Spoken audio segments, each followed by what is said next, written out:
누르지 않고 이게 딱 걸려서 안 구부러지는 경우, 그림에처럼 딱 락킹이 되어 있는 경우는 되게 이게 일료티비얼 밴드에 컨트랙처가 돼서 나타날 수도 있겠고, 또는 GTPS 때문에 페인이 있어서 다리를 못 내려오는 경우가 있을 수 있겠습니다. 이럴 경우는 오버테스트 파지티브 파인딩이기 때문에 이걸 이용하시면 되겠습니다. 그럼 겐슬렌 테스트 방법은 되게 환자로 슈파인 포지션에서 슈파인 라인 포지션이라고 그러죠. 이쪽에 세이크럼까지 걸치고 세이크럼 바깥쪽을 내놓아가지고 스트레칭 시키는 테스트가 되겠습니다. 되게 SI 조인트 리전을 보기 위한 목적인데, 이때 그뿐만 아니라 L1, L2에서 L4 너브 루트가 스트레칭 되면서 페인이 나타날 수가 있겠거든요. 이런 경우 디스크 때 그럴 수도 있겠고, 세이크럴 프랙처라든지 스파이나 스테노시스나 특히 스폰딜로 리스테시스가 있을 경우에 페인이 유발될 수가 있기 때문에 그걸 다시 따로 룰아웃 할 필요가 있겠습니다. 그 다음에 이제 SI 조인트 보는 테스트인데, 펠빅 디스트랙션을 통해서 안테리어 캡슐 및 SI 리가멘트, 펠빅 컴프레션 통해서 포스트 SI 리가멘트를 구했고, 요만 테스트를 통해서 SI 조인트 리전을 확인할 수가 있겠습니다. 그 다음에 방법으로는 엑스레이가 되겠는데, 엑스레이는 기본적으로 봐야 될 것이 있는데 항상 보스 AP를 찍어 봐야 될 것 같습니다. 이게 엑스레이라는 것이 다치지 않더라도 그 사람의 일생을 살아오면서 만들어진 구조기 때문에 힙 조인트에 따라 사람에 따라 다 모양이 다를 수가 있습니다. 한쪽만 AP 찍어놓고 리전이 없다고 주장하는 건 사고치기 십상이기 때문에 반드시 보스 AP를 찍어서 양쪽을 비교해보는 습관을 가지셔야 되겠고, AP에서 보지 않는 그런 경우에는 이제 그 반대쪽인 90도 뒤쪽에 있는 XR 뷰를 찍어가지고 이거 AP하고 XR 뷰를 확인을 해가지고 스켈레탈 리전을 확인해 볼 필요가 있습니다. 되게 레터럴은 의미가 없는데, 포스 프로파일 뷰가 아닌 이상에는 레터럴 뷰는 의미가 없으니까 되게 보스 AP를 꼭 찍고 그쪽에 XR을 찍음으로써 힙 조인트 리전을 룰아웃 할 필요가 있겠죠. 저희가 항상 열심히 공부하고 있는 저희 스테토스코프인 울트라 사운드 같은 경우는 되게 소프트 티슈에 대한 리전을 확인할 수가 있습니다. 뭐 간단하게는 코티컬 디스럽션부터 시작해서 텐던이라든지 버사의 문제가 있는 것을 확인할 수가 있겠고, 또 장점인 것이 이제 우리가 그 다이나믹 스터디가 가능하기 때문에 속에서 임핀지가 일어나는지 딸깍거리는지 확인하는 데 도움이 될 수가 있겠고, 결정적으로는 조인트를 아스피레이션하거나 인젝션할 때 도움이 된다는 게 조인트의 특징이 되겠습니다. MRI하고 MRA 조금 우리가 말하는 것이 이질적일 수도 있지만 그것도 상당히 중요한 건데, 토포그래피컬하게 우리가 초음파를 본다면 MRI는 주변의 다른 조직과의 상관관계를 확인할 수가 있겠고, 두 번째는 에큐트 리전이냐 크로닉 리전이냐 룰아웃에 도움이 될 뿐더러, 본에서 아무리 초음파가 좋고 엑스레이가 좋다 손치더라도 인트라 메듈라리 리전을 볼 수가 없습니다. 특히 AVM 같은 경우라든지 그런 걸 확인하는 게 사실 어렵죠. 그다음에 이제 거기다 덧붙여서 MRA까지도 하는데, MRA 사실 우리 초음파가 본 코텍스의 하이 시그널을 보겠지만 하이 시그널 리전하고 카틸리저 리전 관계에 봤을 때는 하나는 하이퍼 에코이하게 보고 하나는 아이소 에코이나 로우 에코이 보이는데, 이게 만약에 리전이 있으면 이렇게 인덴테이션이라든지 그런 것들 때문에 잘 보이지 않는 경우가 있을 수 있죠. 네브라이즈 리전 같은 거 확인하는 데는 MRI뿐만 아니라 MRA가 더 효과적인 것으로 되어 있습니다. 요새 장비가 좋아졌지만 이것도 한 번씩 놓치는 경우가 꽤 있습니다. 트리트먼트는 어떻게 할 것이냐. 그때 트라우마할 경우에는 프랙처 라인 이상에서 라이스를 하겠죠. 쉬고 안정시키고 하는 게 있고, 이게 게이트 디스터번스가 생기는 것 중에 대표적인 힘 리전이 많기 때문에 항상 케인을 쓰는 거라든지 크러치 게이트에 대한 교육을 시킬 수가 있겠고, 메디케이션뿐만 아니라 ESWT라든지 플로로세라피 같은 인젝션, 그다음에 우리가 갖고 있는 무기인 소너 가이드에서 인젝션이나 아스피레이션 좀 블록을 할 수가 있겠습니다. 서지컬 트리트먼트는 오스테오 신테시스부터 시작해서 스콥이라든지 아스로플라스트에 있는 정확한 영역이 볼 수 있겠습니다. 각각 영역 보면 오늘 안테리어 힙 쪽은 잘 빨고요. 포스테리어 버튼부터 조금 몇 가지 말씀드리고 마무리 짓도록 하겠습니다. 먼저 보시면 우리가 인시디어스하게 스폰티니어스하게 백페인과 페인이 있는 경우에는 되게 백페인이 있었다든지 스파인 문제가 있었는지 확인을 해보고, 반드시 먼저 우선적으로 포스테리어 버튼페인이 있을 경우에는 우선적으로 스파인 문제를 워크업을 해보고 거기에 대해서 컨펌을 하는 게 좋겠습니다. 또 과사용하거나 다치고 나서 나타날 경우는 그쪽 리전일 가능성이 크기 때문에 페이버 테스트라든지 펠비스 아스미티를 확인해가지고 SI 조인트 리전인지 아니면 머슬 위크니스인지 펜프 위크니스인지 확인을 해가지고 로테이터 커프에 테어가 있는지 그리고 확인해 볼 수가 있겠죠. 로테이터의 로테이터겠죠. 로테이터 머슬이라든지 익스텐서 머슬에 대한 페이턴시를 확인하는 게 중요할 것 같습니다. 먼저 햄스트링 리전을 보겠습니다. 대개 햄스트링은 이스큐 쪽에서 페인이 많이 나타나는 건 되겠고 트라우마에서 나타날 수 있고 오버유즈에서 나타날 수가 있습니다.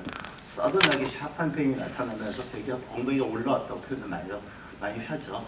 이제 컴플리트 럽처 같은 경우나 어벌전 같은 경우 도리어 이게 잡아주는 게 없기 때문에 페인이 없는 대신에 우리가 디포미티가 형성되면서 굉장히 심한 에키모시스가 나타날 수 있는 반면에 파셜 테어가 도리어 더 아프죠. 통증이 오고 대표적인 햄스트링 스트레칭 테스트라는 SRRT가 있겠고 아까 말씀드린 페디어 테스트 같은 경우가 이게 해당되겠습니다.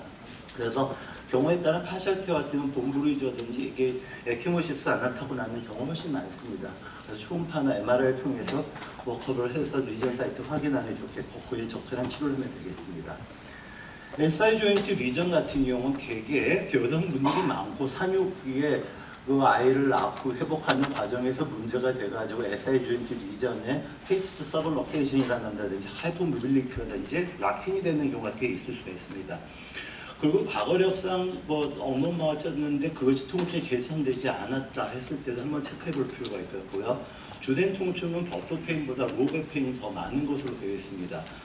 그래서 항상 이제 해야 될 경우는 일단 환자가 애매하다. 컨저버티브 트리트먼트를 L스파인 기준으로 디스크리라든지 L스파인 리전으로 생각하고 적어도 6주 이상 치료했을 때도 전혀 효과가 없다. 그러면 한 번쯤은 SI 조인트를 생각해 볼 필요가 있겠고 SI 조인트 리전을 확인할 때도 페인 프로보케이션 테스트 그걸 적어도 3가지 이상의 양성 소견이 있다면 아 이건 SI 조인트 리전이구나 생각할 수 있고 그때도 좀 애매하다면 조인트에다 인젝을 해보면 되죠. 소노 가이드하에 SI 조인트에다가 리도케인 인젝을 해가지고 페인 서브사이 된다면 확실한 거겠죠. 그렇게 테스트를 하는 게 좋겠습니다. 근데 한번 망가진 관절이 회복된다는 것이 한계가 있을 수가 있습니다. 할 수만 있다면은 그것도 라디오 프리퀀시 아블레이션을 통해 가지고 조인트를 치료한다든지 이런 것들이 좀 효과적인 거겠고 블로그가 어느 정도 한계가 있을 수 있기 때문에 만약 할 수 있다면 이런 치료를 같이 병행하는 것도 도움이 될 거라 봅니다. 이스큐 피모랄 임핀지먼트는 이스큐하고 레서 트로칸터 사이에 쿼드러서스 피모리스하고 사이팅 너브가 인크로칭 되는 그런 질환이 되겠습니다. 되게 이런 질환들 같은 경우는 그냥 가볍게 걷는 정도는 상관없지만 우리가 되게 넓게 뛰는 게 마라톤이잖아요. 마라톤 할 때 계속 통증이 있다든지 그럼 한 번쯤 생각해 봐야 될 텐데 만약에 리전 사이트, 즉 다리가 왼쪽이 아프다면 오른쪽 다리 쭉 뻗었을 때 뻗게 되면은 다리는 땅을 디딘 다리는 인터널 로테이션 되게 되죠. 인터널 로테이션 되고 그때 그거 크게 발걸음 디뎠을 때 엉덩이 뒤쪽이 아프다 이렇게 표현한다면 한 번쯤 생각해 볼 필요가 있겠고요. 또 하나는 눕혀놓고 레터럴 데키피트를 눕혀놓고 어브덕션 상태에서 힙을 이스텐전 시키는 경우 여기도 약간 이스턴 로테이트 이펙트가 있죠. 어덕션 시킨 상태에서 이스텐전 시켰을 때 이때 페인은 여부에 따라서 이스큐 피모랄 임펜지먼트를 컨펌할 수가 있겠습니다. 치료 방법은 쿼드러터스 피모리스에 대해서 이스터널 로테이트에 대해서 우리가 스트렝싱 엑서사이즈 하면 되겠고 필요하다면 솜노 가이드 인젝션을 하는 것도 효과적이라고 되어 있습니다. 그다음 피리포미스 신드롬이 좀 많이 알려져 있죠. 피리포미스 신드롬은 이게 그 피리포미스 머슬 되게 하방으로 너브가 나와야 되는데 이게 사이로 끼어든다든지 그런 컨디션 아노멀리 때문에 생기는 경우가 훨씬 더 많습니다. 앉아있거나 걸을 때도 앞으로 숙일 때 많은 통증이 오고요. 포스트가 사이통에서 레디에이션 되는 경우가 있습니다. 아까 말씀드렸지 로그롤 테스트가 굉장히 센시티브한 테스트가 되겠고요. 성무 가이드 인젝션하거나 부수표가 있고 대부분 이런 형태로 나타나지만 이렇게 끼거나 그럴 경우에는 머슬을 좀 릴리즈 해준다든지 여기서 리어테치를 한다든지 그런 수술적 치료가 필요할 수도 있습니다. 마지막 라테럴 루키페인에 대해서 몇 가지 말씀드리고 마무리 짓겠습니다. 라테럴 쪽은 이제 통증이 인시유더스하게 나타나고 스폰테니어스 나타날 경우에는 확인해 볼 때 GT 쪽에서 텐더니스가 있다면 일단 GT 페이스를 생각해 볼 수가 있겠고요.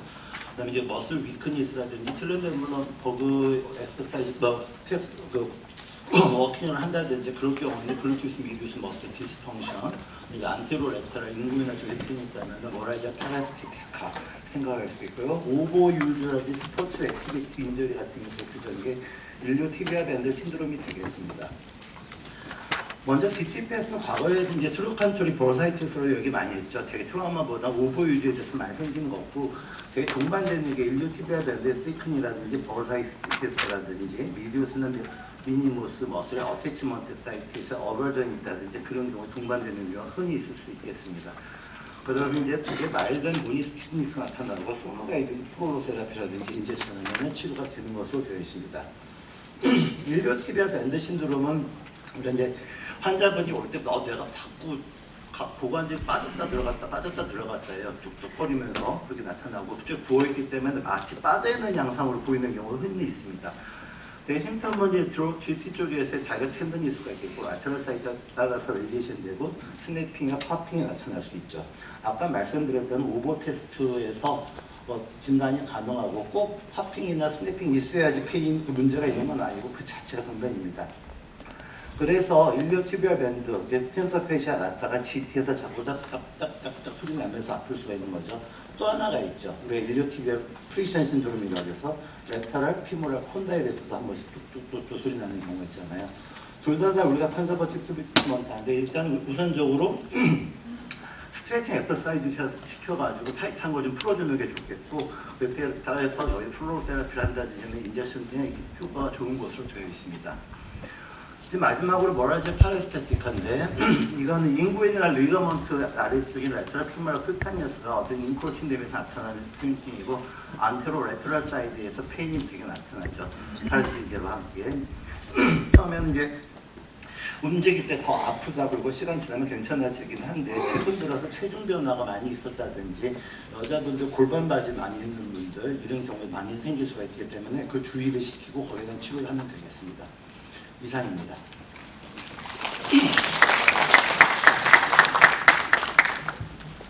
네. 좋은 강의 감사드립니다. 일단 이게 강의 준비하기가 굉장히 어려운 그런 파트예요. 그래서 우리가 엉덩이가 아프면 우리 의사들의 머리가 아프다는 얘기도 있듯이 진짜 그 어려운 주제인데 그래도 간단간단 간략하게 강의 잘 해주셔서 감사드리겠습니다. 우리의 질문은 그 세 강의 다 끝나고 나서 몰아서 이렇게 하겠습니다. 그리고 그 연자들은 한 5분 정도는 좀 먼저 끝낸다는 생각으로 해주시길 부탁드릴게요. 두 번째 강의는 하지 통증의 평가와 진단의 정석에 대해서 영역 청취, 이학적 검사부터 영상 검사의 선택까지 라는 제목으로 스마일 마취 통증 의학과 원장님이신 전순규 원장님께서 강의가 있으시겠습니다. 원장님은 전 분당 서울대학교 병원 통증센터 임상 강사를 역임하셨고 현 대한 근골격계 초음파학회 강사로 활동하고 계십니다. 좋은 강의 부탁드리겠습니다. 네, 소개 감사드립니다. 네, 저는 광화문 스마일 통증학회에서 근무하고 있는 전성규입니다. 지금부터 보실 내용은 하지 통증의 평가와 진단의 정석, 부제는 병력 청취부터 이학적 검사, 영상 검사의 선택까지입니다. 30분 시간 동안 해보도록 하겠습니다. 제 강의록을 보시면 이제 지금의 QR코드를 찍으셔도 강의록이 연동이 되고요. 인쇄된 QR코드를 찍으셔도 강의록이 연동이 되겠습니다. 이제 시대에 따라서 이제 통증에 대한 정의가 어떻게 바뀌던지 통증은 불쾌한 감각 혹은 정서적 경험입니다. 근데 지금 보면 이런 차트를 보면 녹아내리고 있는데 제 가슴도 이제 녹아내립니다. 체스트 페인이 오고요. 그래서 제 진단은 이제 F45 신체형 장애, 소마틱 디스오더가 되어 있습니다. 하지만 이런 통증은 제가 팔을 올린다든지 목을 숙인다든지 하든 근골격계 움직임에 더 악화가 되지 않습니다. 그래서 로코모터 시스템이 통증의 원인이라면 근골격계에 가해지는 물리적인 텐션의 통증을 유발을 해야 한다. 이것이 진단의 제1원칙이 되겠습니다. 이런 디스크 허니에이션에 의한 증상도 이제 세그멘탈하게 리포드 페인이 나타날 수 있는데 그것은 루트에 가해지는 텐션이 있기 때문입니다. 앞서 존경하는 이한솔 원장님께서 강의해 주셨던 이런 이학적인 검사 기법들 역시 특정 부위에 특정 방법으로 텐션을 줘서 통증이 재현이 되는지를 살펴보는 방법입니다. 그리고 다음에 보시는 내용은 이제 하지에서 비교적 흔한 질병군인데요. 힙에서 8개, 니에서 12개, 풋 앤 앵클에서 12개. 이제 환자가 진료실에 들어와서 엑스레이 등 검사를 하고 나가기 전까지는 어디에 문제, 어떤 조인트 문제인지, 그리고 그 조인트 내에서도 뭐가 문제인지를 잠정적으로 진단이 내려져야 합니다. 우리는 이제 다음과 같은 과정을 통해서 진단을 하고 치료합니다. 대기실에서 이렇게 앉아 있는 모습도 보고요. 진료실에 걸어오는 모습도 봅니다. 시즌 시작한 것이죠. 그리고 통증에 관한 대화를 나눕니다. 정보를 얻고 히스토리 테이킹을 합니다. 이때 진단을 예상을 하고 도움이 될 만한 검사를 시행을 합니다. 그리고 진단이 확실하다 싶으면 적절한 치료를 시작합니다. 이 중에서 가장 중요한 것은 히스토리 테이킹입니다. 그리고 시락스 선생님은 말씀을 주셨습니다. 병력 청취 후에 진단을 내리지 못하면 이런저런 검사를 해도 진단 안 나올 걸. 그래서 병력이 제일 중요하다. 저희들이 이제 정석으로 생각하는 교과서는 시리악스고 제가 말씀드리는 대부분의 내용은 이 시리악스 내용에서 찾아볼 수 있습니다. 참고로 수학의 정석이 1996년에 초판이 나왔다고 하네요. 비슷한 시기에 나온 것 같습니다. 그래서 이제 병력 청취 단계마다 우리는 반복적으로 같은 질문을 합니다. 기본적인 정보, 나이, 직업이 어떤지 정보를 얻고 언제부터 아팠나요? 부딪혔나요? 어디가 아픈지 한번 짚어보시고 또 어떤 동작이 더 악화되나요? 아니면 쉬면 좀 낫나요? 하고 호전과 악화를 반복 중인지, 호전과 악화가 반복 중이면 호전될 때는 통증이 0까지 떨어지는지, 그리고 이전에도 아팠나? 등을 살펴봅니다. 그리고 통증의 양상이 동통인지 앞통인지 저림인지 트임질인지 힘이 빠지는지 등을 묻습니다. 저희들은 하루 종일 이런 질문을 하고 있습니다. 그런데 통증은 이제 말은 표현하는 다양한 표현들이 있는데 그 중에서 특정 표현은 특정 질병을 암시하기도 합니다. 둥둥거리는 박동성의 통증이 매우 심하게 편축으로 온다라고 하면 편두통을 의심해 볼 수 있고, 피가 안 통하는 저림이다 혹은 전기가 와요 라는 표현을 하면 누럴로직 패솔로지가 있을 수 있겠구나, 혹은 허리를 날카롭게 뭔가 찌르는 것 같아서 움직이는 게 겁나요, 조금도 움직일 수가 없어요 라고 이거 HMP에 의한 룸바보가 있겠구나 라는 걸 예상해 볼 수 있습니다. 또한 통증의 원인이 OA 같은 메카니컬 페인인지 아니면 아이레이나 가우트, 인펙션 같은 인플라메이터리 디지즈인지에 따라서 이제 다 양상이 다르게 됩니다. 가만히 고정 자세로 있다가 움직이기 시작할 때 아프고 뻣뻣하다, 그리고 웨이트 베어링 시 더 아프고 밤에도 악화가 된다라고 하면 메카니컬 페인을 의심해 볼 수 있고요. 야간통이 있으면서 모닝 스티프니스가 유독 심하다라고 하면 인플라메이터리 페인을 떠올려야 됩니다. 또한 외상을 입었는데 열감이 뜨거운 열감이 나면서 바로 심하게 부어서 걸을 수도 없었다라고 하면 피가 찼을 수도 있겠구나 라는 것을 생각해야 되고, 외상 후에 한두 시간 후에 붓기 시작해요, 몇 시간 후에 붓기 시작했어요 라고 하면 리액티브 이퓨전을 생각을 해봐야 됩니다. 그리고 미드라인에서 조금이라도 벗어난 구조물들은 중앙섬을 넘어서 반대편까지 아프지 않습니다. much less frequent하다라고 되어 있습니다. 그리고 얘가 파세 조인트나 코스터 버테브라 조인트가 있는데 만약에 왼쪽이 아프면 왼쪽이 아프지 중앙선을 건너서 오른쪽까지 통증을 일으키진 않는다.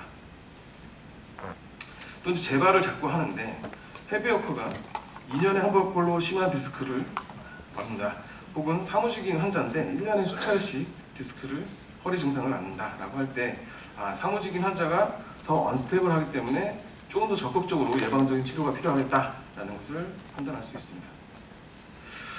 그리고 이제 히스토리 중에서 트윈지라는 히스토리가 되게 특이적인데요. 트윈지라는 것을 딱 3줄로 표현이 되어 있습니다. 갑자기 엄청난 통증이 오고요. 지속 시간은 1초도 되지 않을 수도 있습니다. 그러면서 기능적으로 문제가 생기는 상황입니다.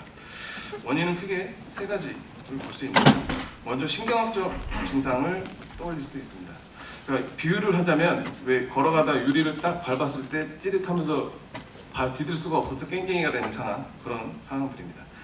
그래서 누럴로직 원인에 의한 것을 살펴보면 대상포진이나 삼산신경통 혹은 몰턴스 뉴로마 등에서 브렉스루 페인이 있는 것, 그리고 텐디너스 문제가 있을 수 있는데 엘보우 환자에서 가끔씩 힘이 빠져요라고 봅니다.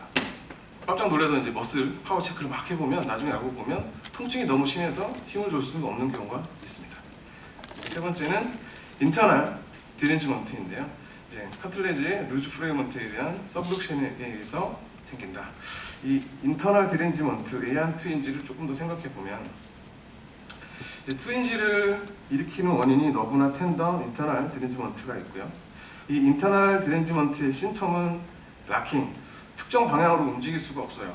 혹은 기빙이 뭔가 빠질 것 같아요. 이런 증상이 동반될 수 있고, 이 인터널 디렌지먼트를 일으키는 원인은 메니스커스나 루즈바디가 있습니다. 그래서 이들의 특징은 일레귤러하다는 말은 무슨 의미냐? 어떤 특정 동작이나 자세의 통증이 재현이 되는 게 아니고 갑자기 나타납니다. 잘 걸어가다가 축구하다가 갑자기 무릎이 안 펴져서 넘어진다든지, 안 펴지는 이유는 디딜 수가 없어서 그만큼 심한 통증이 나서, 그리고 아플 때는 디딜 수도 없지만 괜찮을 때는 뛰어도 전혀 문제가 없는 것이 특징입니다. 이런 증상이 있다라고 하면 MRI를 찍어서 이런 것들이 있을 수 있구나 확인을 해야겠다라는 판단을 하셔야 됩니다. 일례로 이제 메니스커스 패솔로지 중에서 트라우마나 디제너레이션에 의한 거 말고 컨제니탈한 것들이 있습니다. 디스코이드 메니스커스인데요. 모양이 이렇게 일반적이지 않고 원판 모양으로 생겼습니다. 그런데 대부분은 무증상이지만 포스테리어 캡슐라 어태시먼트에 문제가 있는 경우에 이제 리스버그 타입이라고 해서 스냅핑 할 때 증상이 나타날 수 있습니다. 그래서 플렉션 시 메니스커스가 이렇게 롤업이 되었다가 익스텐션이 되면 걸리는데 여기서 스냅이 딸깍해서 제자리로 돌아오면 이제 펴질 수 있습니다. 그래서 이런 스냅핑이 일어나기 전까지는 익스텐션 펴는 게 안 됩니다. 그래서 표현을 락킹 인 플렉션이라고 합니다. 그래서 이 플렉션에 펴지지가 않아요. 플렉션에 갇혀져 있는 거고, 이때도 이럴 때 트윈지가 나타날 수도 있습니다. 이와는 반대로 OCD 등에 의한 루즈바디 때는 락킹 인 익스텐션입니다. 플렉션에 제한이 걸린다고 알려져 있습니다. 그리고 이런 루즈바디나 메니스커스 티어 같은 경우에 미들에이지에서 호발할 것 같은데 티네이지나 영 어덜트에서 호발한다고 되어 있습니다. 그리고 우리가 진료실에서 이 환자를 만나는 시점은 이런 트윈지 같은 이벤트가 지나가고 나서 약간의 트라우마틱 아스라이티스 증상이 있을 때 만나게 됩니다. 그래서 이제 이전에 트윈지 같은 브렉스루 페인이 있었는지 히스토리를 잘 파악을 해봐야겠습니다. 이제 히스토리 세이킹을 하다 보면 환자들의 표현은 되게 중구난방으로 얘기를 할 수밖에 없습니다. 어떤 할머니들은 이제 6.25 피난 시절에 다친 이야기부터 할 수도 있습니다. 그렇게 질서가 없는 표현들을 이제 인터뷰어는 무질서 속에서 질서를 만들어내야 되는데, 가장 좋은 방법은 크로노로지칼리 시간 순으로 정리를 하는 것입니다. 이렇게 정리를 하다 보면 뭔가 좀 안 맞는 부분이 있습니다. 무릎을 아프다고 하는데 무릎을 띄거나 아니면 압통도 없고 쓸 때 웨이트 베어링실이 별로 아파하지 않습니다. 뭐가 안 맞지? 라고 했을 때 맞지 않는 이유는 리포트 페인이 있기 때문입니다. 통증의 원인 부위가 통증 부위라면 진단하는 것이 이제 참 한결 수월하겠는데 그렇지 않은 경우가 많은 것 같습니다. 또 이 개념들은 너무나 유명해서 환자들도 압니다. 이렇게 엉치가 아픈데 허리 때문에 아픈 것 같아요 라고 환자들이 말하기도 합니다. 그리고 이런 리퍼드 페인은 외상이건 외상이 아니건 모두 해당이 됩니다. 리퍼드 페인 하면 항상 대표적으로 나오는 연관통, 7세쯤 여아를 이제 부모가 데리고 들어옵니다. 걸으려고 안 해요. 아이는 무릎에 손을 대면서 아프다라고 합니다. 하지만 엑스레이 찍어보면 별 소견이 없고 초음파를 해보면 이렇게 이큐전이 있을 수 있습니다. 이때 힙 조인트가 원인이고, 힙 조인트 어디? 시노비움에 문제가 있기 때문입니다. 리퍼드 페인은 오작동입니다. 그런데 이 오작동을 항상 같은 반복되는 오작동을 일으킵니다. 그래서 안자이나 팩토리스 같은 경우는 팔로, 힙 오웨이는 동측의 무릎으로 통증이 리퍼드 될 수 있습니다. 어떤 기계나 시스템이 특정 조건에서 똑같은 오류를 보면 이거는 구조적으로 뭔가 이유가 있는 겁니다. 그 이유는 딥 소마틱 센서레더와 슈퍼피셜 소마틱 센서리 너브 그리고 비세랄 센서리 너브가 스파이널 코드의 도자근에 같은 셀로 컨버전 되기 때문에 이런 현상이 발생한다라고 알려져 있습니다. 이제 물속에 담궈져 있는 이 연필을 잡으려면 보이는 대로 잡으려면 잡을 수 없습니다. 이렇게 굴절이 되는 것을 감안을 하고 목표를 조절을 해야 됩니다. 우리의 목표는 이런 지금 통증을 호소하는 부위가 아니고 그 오리진을 찾아가야 됩니다. 그래서 우리의 진단은 히스토리 테이킹과 클리니컬 리기잼에 전적으로 의존하기 때문에 이런 리퍼드 페인의 특징을 잘 이해를 하고 있어야 됩니다. 그래서 그 특징들을 정리해보면 세그멘탈하게 오고 중앙선을 넘지 않는다. 아까 파셋 조인트는 중앙선을 넘어서 반대쪽에 아프지 않다고 했어요. 그리고 통증을 명확하게 집을 수 없다. 환자들이 가리킬 때 여기가 아니고 이 부분이 아파요라고 문지르듯이 표현한다. 그리고 프록시마에서 디스탈로 발생한다. 목이 원인이 돼서 어깨 외측이 아플 수 있지만 어깨 외측 때문에 목 후경부까지 통증이 올라가지는 않는다. 원인 지역을 포함할 수도 있고 아닐 수도 있다. 통증 부위가 섬처럼 나타날 수 있다는 것입니다. 그래서 힙으로 오는 연관통, 그러니까 다른 부위가 허리 쪽에서 원인이 돼서 힙으로 온다라는 것은 앞선 강의 시간에 충분히 설명을 드렸기 때문에 넘어가도록 하겠습니다. 그럼 무릎 앞쪽으로 오는 거는 L2에서 L5, 뒤쪽은 5에서 S3, 프레 랭클은 L4에서 S2 이렇게 나타날 수 있다고 하는데 제가 말씀드리고 싶은 포인트 중에 하나는 무릎으로 만약에 L3 때문에 방사통이 와 그러면 루트, 당연히 루트가 문제가 있어서 방사통이 올 수도 있는데 L3의 더마톰에 해당하는 구조물, 힙조인트라든지 소아스 벌사라든지 렉터스 피머리스 같은 L3에 해당하는 구조물의 원인이 돼서 L3의 세그멘탈하게 통증을 일으킬 수 있다는 것입니다. 그러니까 리퍼드 페인의 원인이 꼭 루트만 있는 것이 아니고 다른 티슈들이 될 수 있는 것입니다. 당연히 무릎 뒤쪽으로도 SI 조인트가 원인이거나 햄스트링이 원인이 돼서 S12 쪽에 세그멘탈하게 통증을 일으킬 수도 있습니다. 그러면 이거를 리퍼드 페인을 언제 의심을 하나?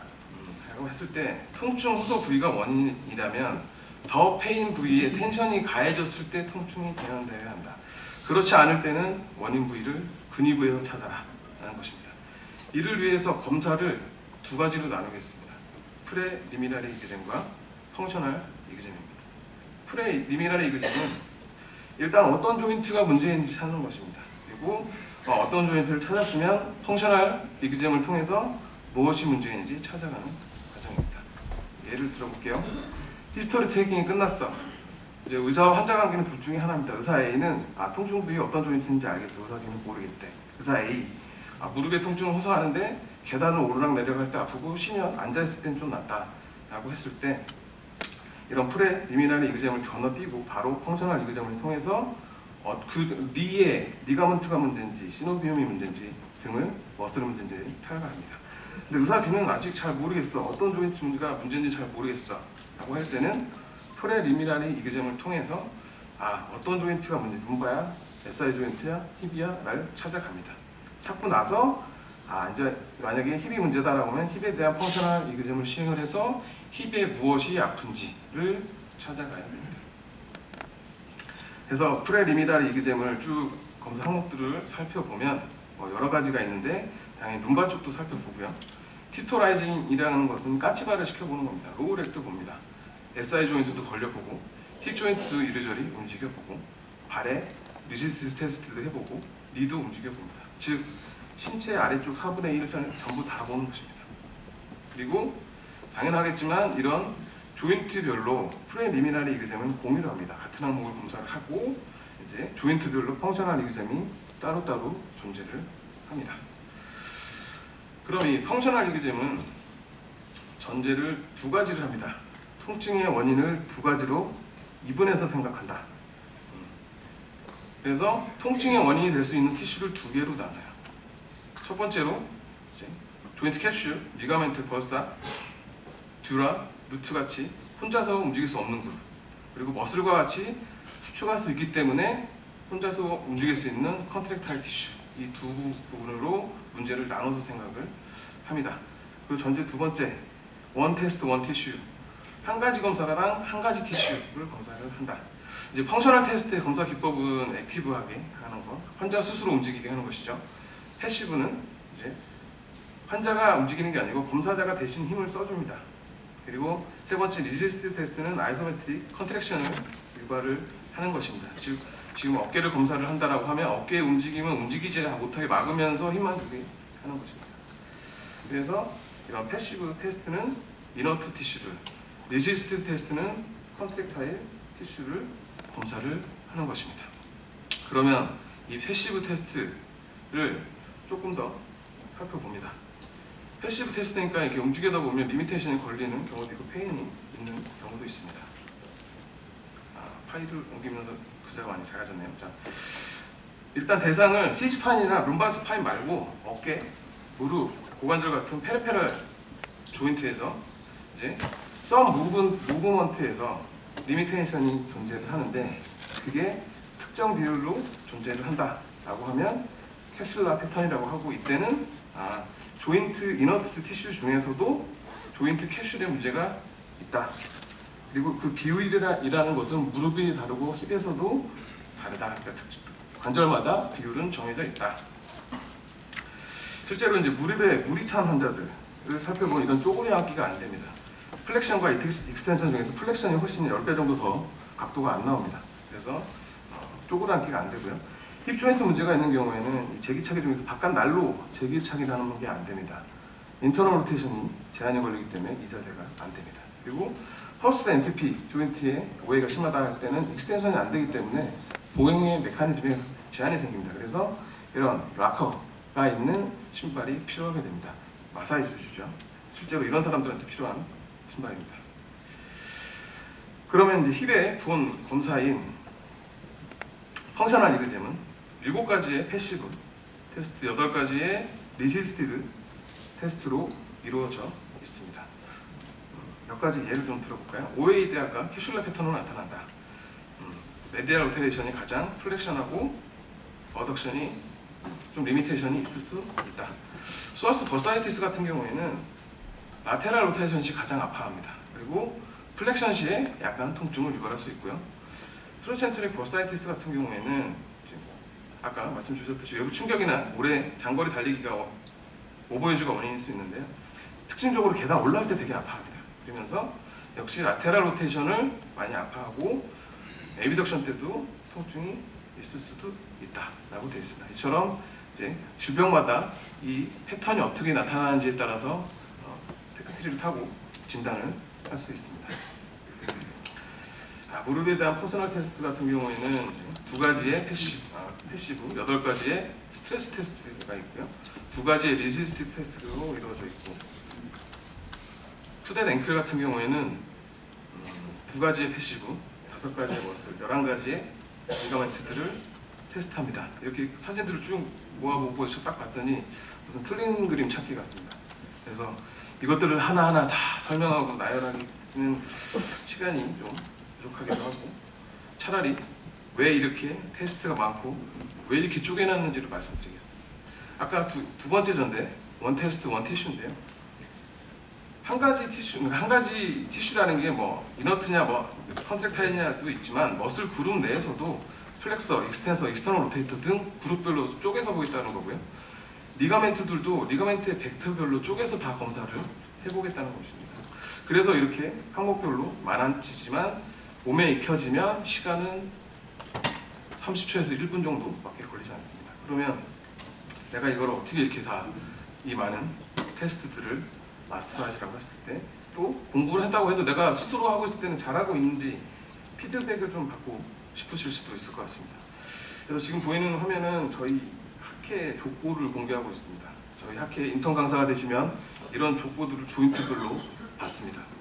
그래서 이거를 인턴 강사님은 통째로 다 외웁니다. 그러면 이런 시연 실습을 통해서 선배 강사님들, 그리고 강의 시연을 하고 실습을 맞게 하고 있는지 피드백을 받습니다. 그리고 전체 강사님들 앞에서 총실하는 테스트를 통과를 하면 저희 학회에서 진행하는 워크숍에서 강사로서 도움을 드릴 수 있는 기회를 얻습니다.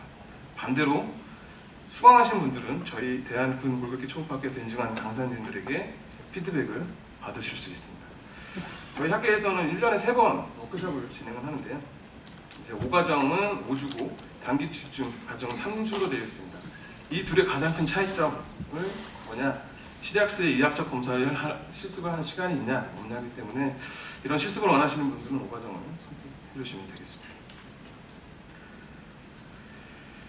그리고 이제 조인트별로 프레리미나리 이그잼을 시행을 할지 말지에 대한 제 나름의 팁을 드려보겠습니다. 먼저 힙 조인트 T에는 히스토리 테이킹 시에 룸바나 SI 조인트에 통증이 같이 동반되어 있는지 혹은 그 전에 있었는지도 확인해야 됩니다. 그리고 프레리미나리 이그잼을 할지 말지 고민하지 마시고 그냥 루틴으로 같이 하셔야 됩니다. 왜? 이 세 조인트의 특징은 서로 초기에는 감별이 안 됩니다. 히스토리 테이킹 가지고. 그래서 루틴으로 시행을 하라. 니 같은 경우에는 이제 병력 청취 단계에서 이거 무릎이네 라고 판단이 되시면 뭐 웨이트 베링시 아파해, 계단에 더 아파해, 또 앞통도 있어 이러면 과감하게 프레리미나리 이그잼 건너뛰고 펑셔널 이그잼을 시행을 하셔도 됩니다. 푸드 앵클 같은 경우에는 아까 리퍼드 페인의 특징 중에 마지막 통증 부위가 섬처럼 나타날 수도 있다고 말씀드렸는데 그러나 발에만 통증을 유발하는 리퍼드 페인은 하들리하다고 되어 있습니다. 발에만 통증이 있으면 발만 봐도 되는구나. 또 발이 문제가 돼서 리퍼드 페인을 일으키는 경우는 베리 리틀이다. 그러면 사실 여기 계신 분들이라면 제가 드린 팁은 이미 다 알고 계십니다.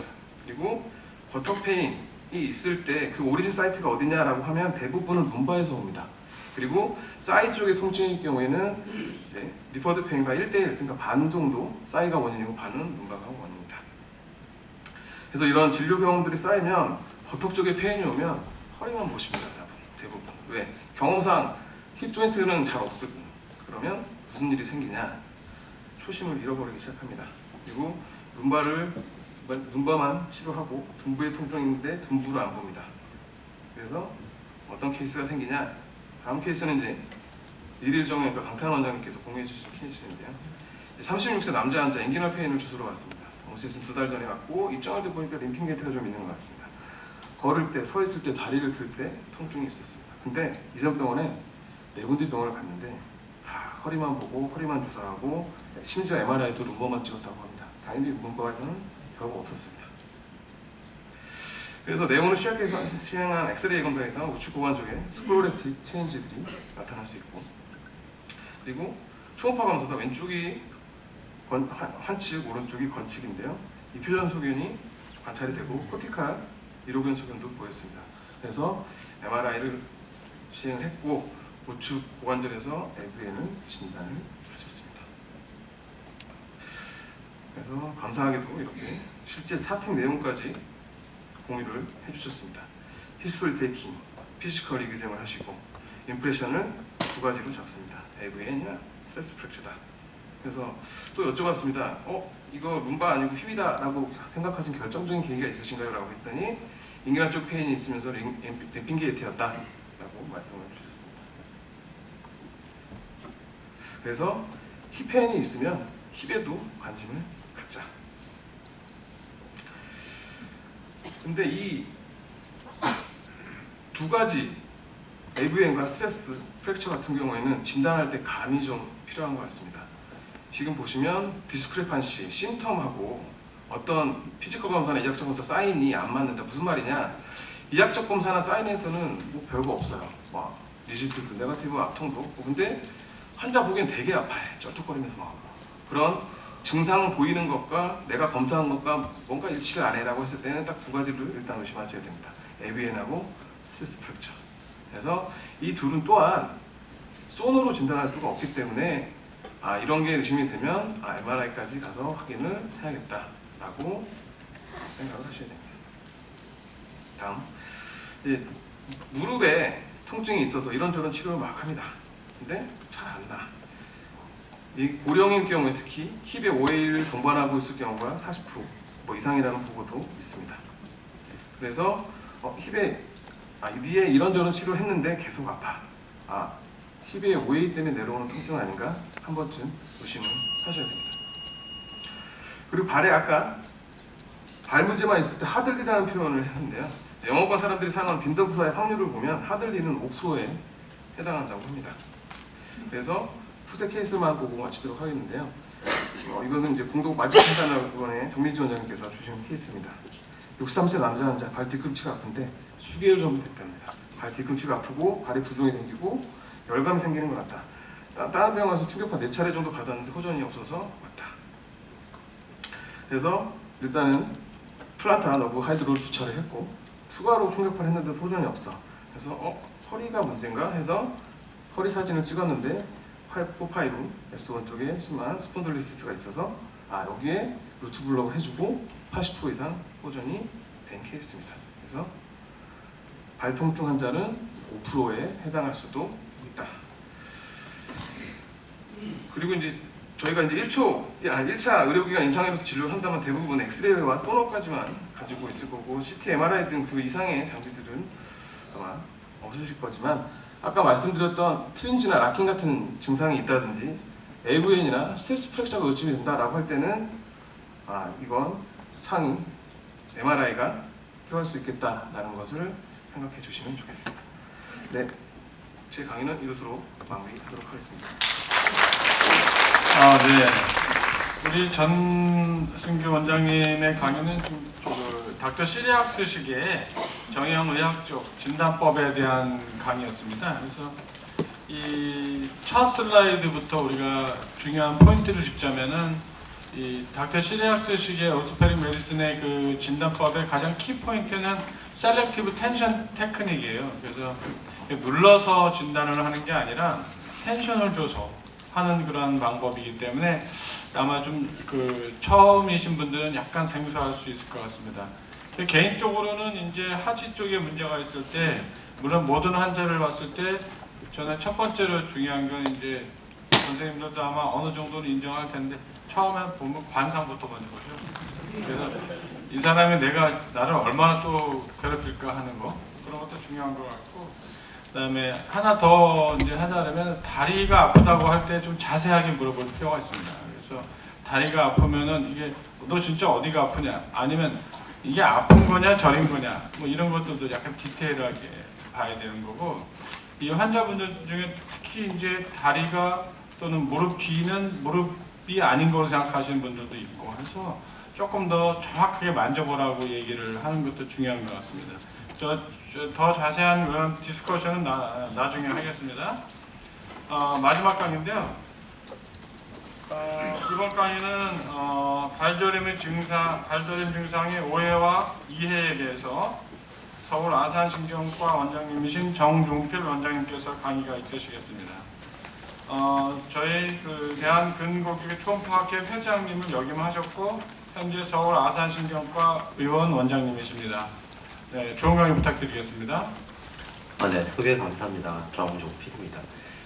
제가 지금 강의할 내용은 이제 발저림에 대한 내용인데요. 이제 환자가 발이 저리다 보면 이제 의사는 이제 머리가 저리기 시작하는 증상이죠.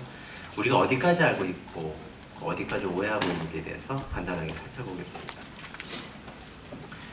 환자분이 발이 저리다고 내원했었을 때 이제 다양하게 이렇게 호소를 하십니다. 근데 이 얘기를 잘 들어보면은 다른 얘기를 하지만 결국에는 이제 파레스테지아를 얘기하는 경우가 참 많죠. 근데 이제 우리나라 환자분들 얘기 들어보면 좀 특이한 것 중에 하나가 차갑다라는 계통의 어떤 이야기를 하는 경우가 굉장히 많습니다. 얼얼하다, 시큰거린다, 시리다 이런 식으로 차갑다고 하고, 심지어 이것처럼 더운 여름에도 이렇게 이불을 덮어 씌우고 하는 경우가 있죠.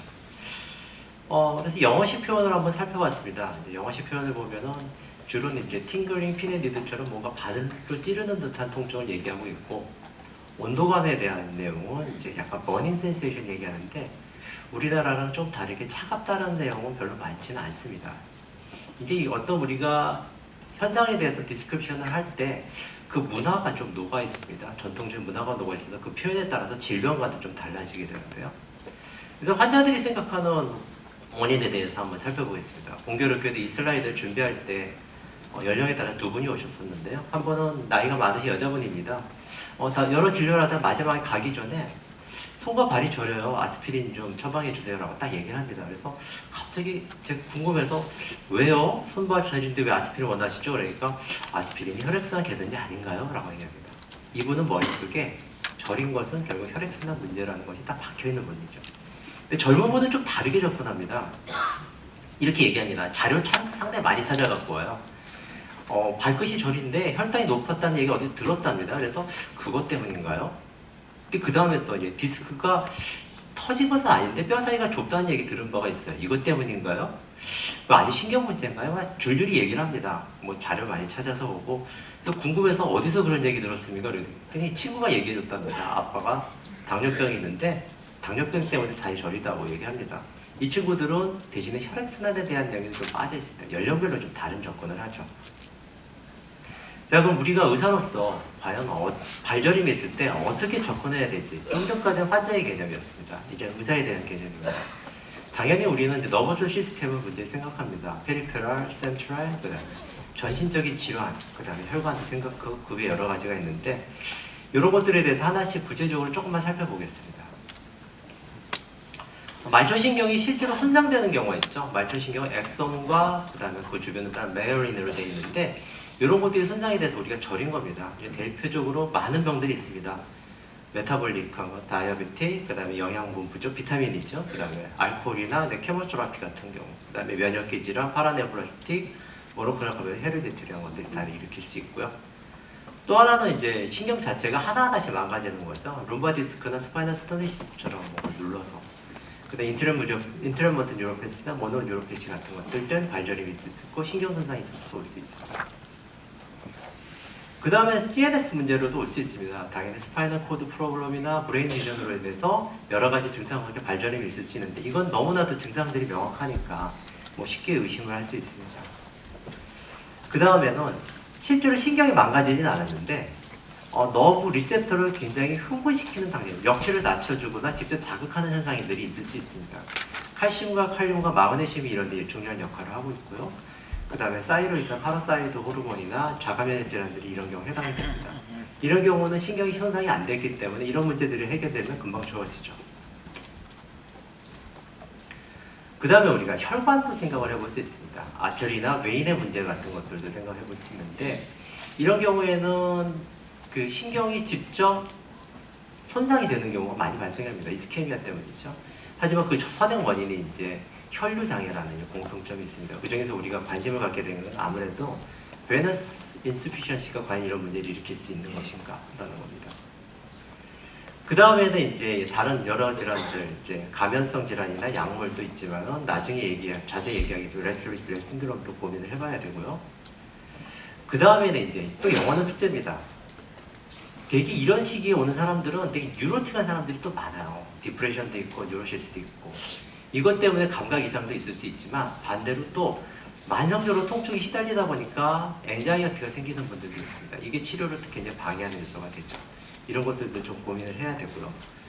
그 다음에는 간혹 가다가 이제 오는 것인데 이제 하이퍼벤틸레이션 신드롬인데 환자는 어제 되게 저렸어요 라고 얘기합니다. 어저께 놀라갖고 막 다른 얘기 막 해요. 막 자기가 얼마나 힘들었는데 그때 손발이 저렸는데요. 지금은 괜찮아졌어요 하죠. 되게 잘 들어보면 결국 하이퍼벤틸레이션 때문에 레스피레이터리 알칼로시스가 돼서 아이오나이즈드 칼슘이 알부민하고 결합하니까 시럽 내 아이오나이즈드 칼슘이 부족해지고 이 결과로 리셉터들의 센시티비티, 역치가 낮아지면서 저린 증상이 나타나는 거죠. 이런 것들은 의사 입장에서 시술이만 잘하면 금방 진단하고 다른 특별한 질환이 없는지 확인한 다음 환자를 리어어슈어를 하시면 되는 질환들입니다. 그렇게 해서 우리가 큰 계통별로 살펴보면 이렇게 많은 질환들이 있는데 이걸 다 일일이 다 생각하기는 좀 어려우니까 우리가 처음에 그 환자들이 내원하게 되면 당연한 진단 코스이긴 한데 이런 과정을 거치게 됩니다. 앞서서 잠시 언급이 있었지만 환자의 증상의 시작과 어떻게 흘러가는지 그리고 증상의 분포가 어떻게 되는지 그리고 환자의 신경 손상이나 저림을 유발할 수 있는 어떤 메디컬, 소셜 히스토리가 있는지를 이제 살펴보게 되겠죠. 근데 여기서는 우리가 이걸 갖다가 볼 때 제가 제일 먼저 보는 방법은 파라시티아에 있는 분포 영역을 보고 먼저 접근을 시작을 합니다. 이러면 좀 간편합니다. 첫 번째입니다. 대칭적인 겁니다. 이건 쉽게 알 수 있죠. 시메트릭한 거죠. 되게 이제 디스탈부터 천천히 전이 증상이 올라오는데 되게 무릎 정도에 올라오면 이제 손으로 올라오는 거. 요거는 많이들 공부해서 아시는 내용들이죠. 이런 패턴을 보일 때 우리는 어떻게 워크업해서 들어갈 것이냐 이 내용을 잠시 말씀드리겠습니다. 첫 번째는 기간을 먼저 봐야 됩니다. 이 환자의 증상이 오래된 타입이냐 아니면은 2달 이내 짧은 타입이냐입니다. 되게 오래됐으면 크게 걱정할 필요는 없이 차분히 워크숍 하면 되는데요. 짧은 기간이면은 제가 뒤에 설명을 하겠지만은 조금 주의 깊게 보셔야 되고 필요하면 리프하셔야 됩니다. 이런 기간을 보이면서 환자가 DTR이 감소하고 발대 바이브레이션이 굉장히 심하게 떨어져 있으면은 신경이 손상이 되어 말초신경 손상이 되어 있었겠구나라고 이제 생각을 할 수 있죠. 그럼 생각해야 될 병이 앞에서 언급했던 이 수많은 질환들입니다. 메타블릭부터 해갖고 이런 것들이 다 아까 얘기했듯이 엑손과 마이브레인을 다 손상시킬 수 있는데 이런 패턴들이 B셀부터 절인 증상을 호소를 합니다. 그래서 이제 이런 환자분들이 병원에 오시면 일반적인 히스토리가 이런 패턴을 보입니다. 중년 이후에 6개월 이상, 몇 년 정도 양발이 대칭적으로 저려서 돌고 돌아다니는 병원을 다닙니다. 보면 당뇨나 이제 헤비 드링커인 경우가 많죠. 테스트해 보면 아까 얘기했던 대로 바이브레이션 센스가 떨어져 있으면 DTR이 하지 쪽으로 많이 감소되어 있습니다. 이런 경우에는 저는 신경과니까 NCB 스타디를 합니다. 그래서 신경이 실제로 손상이 됐으면 어느 정도 어떤 타입인지 살펴보고 동시에 에티올로지에 해당되는 워크업을 이제 다 진행합니다. 그러니까 랩이 좀 많습니다. 이런 식으로 진행을 하죠. 그래서 이제 당뇨는 어제 진단받았어요. 며칠 전에 진단받았어요. 이거는 대개는 이제 일으키지 않죠. 대개 10년 이상 된 당뇨들이 이런 걸 일으키는데 환자가 당뇨를 인지한 시점하고 실제 디지즈 언셋 시점은 좀 다를 수 있습니다. 그걸 감안하고 판단해야 되겠죠. 두 번째는 술을 많이 마실 때 이건 확실히 연관성이 있다고 합니다. 술 마신 기간하고 그 다음에 술 마신 양하고 연관이 있는데 여기에서 정리된 논문이 있어요. 보니까 대개 이제 2022년도에 논문 하나만 좀 응용하겠습니다. 43세 이상의 12년 이상 음주를 하신 분들 그리고 주당 25단이라는데 한 단위가 이제 알코올 10g인데 대충 데일리로 해보니까 매일 맥주 1리터, 매일 와인 3-4잔, 매일 소주 반병이니까 제가 아는 동료분들 중에서도 아마 이렇게 해당되시는 분이 있을 것 같습니다. 리스크 팩터에 빠졌다고 보시면 되겠죠. 그래서 이런 분들이 오시면은 당연하게 원인 되는 걸 없애야 됩니다. 뭐 당뇨 조절해줘야 되고 그 다음에 유발인지 없애야 되는데 술도 끊어야 되는데 이건 정말 말 안 듣는 것 중에 하나입니다. 술은 절대 안 끊습니다. 협박을 해야 되겠죠. 그 다음에 이제 증상에 대한 치료를 합니다. 이제 증상은 여기 보시는 것처럼 여러 가지 약물을 쓰는데 아마 환자가 그렇게 만족하는 경우가 많지 않을 겁니다. 그래도 어쨌든 이런 약물을 쓰면서 증상을 조절하고요. 그 다음에 이제 너브 블록이 좀 효과가 있을까에 대한 고민을 우리는 하게 되죠. 근데 아직까지는 아쉽게도 공식적으로 디지즈 코스를 갖다 바꿔주는 너브 블록은 없는 것으로 알려져 있습니다. 해볼 수는 있는데 하지만 환자가 증상이 심하다 그러면 이런 것들을 증상 일시적으로 악화되는 사람들을 완화시켜주는 할 수 있습니다. 그 중에 룸바, 스파스틱 블록이나 각각의 너브 블록, 루트 블록들을 해볼 수 있지만 중요한 건 이것들이 그 치료를 그러니까 질병 경과를 바꾸는 건 아니다. 제일 중요한 건 술을 끊는 거다. 이렇게 교육을 시켜주셔야 될 것 같습니다. 자, 그래서 시메트릭한 경우는 이렇게 얘기할 수 있는데 이 시메트릭한 패턴을 벗어나 에시메트릭은 어떤 그 통증의 패턴에 따라서 우리가 접근을 해나가면 됩니다. 여기에 대해서 하나씩 살펴보면요. 당연히 아시겠지만 이렇게 더마통을 따라서 온다 그러면은 루트 쪽을 생각을 하시면 되겠고요. 각각의 인디비주얼 러브를 따라서 나타난다 그러면은 각각에 대한 러브 하나하나를 살펴보면 되겠죠. 그래서 여러 가지 피지컬하고 뉴로로직 이그제미네이션과 함께 NCBEMG, 이미징 스터디하고 그 다음에 이제 당뇨나 술, 갑상선 질환이 있는 분들은 모노뉴로패시도 상대적으로 잘 나타나는데 예를 들어서 이제 라디큘로패시가 있는 당뇨 환자인데 MRI 허리 쪽을 찍어봤더니 아무것도 없는 사람들이 있거든요. 이런 경우에는 당뇨 때문에 생긴 라디큘로패시인데 이런 경우에는 이제 또 한번 생각을 해봐야 됩니다. 그래서 우리가 이때 이제 NCB 테스트를 할 때 이제 신경과나 재활의과 선생님 다 아시겠지만은 NCB로 올 수 있는 정보가 어디까지냐에 대해서 궁금해하시는 분들이 있어서 우리가 NCB 테스트 할 때 어디 검사하는지를 좀 간단하게 말씀드리겠습니다.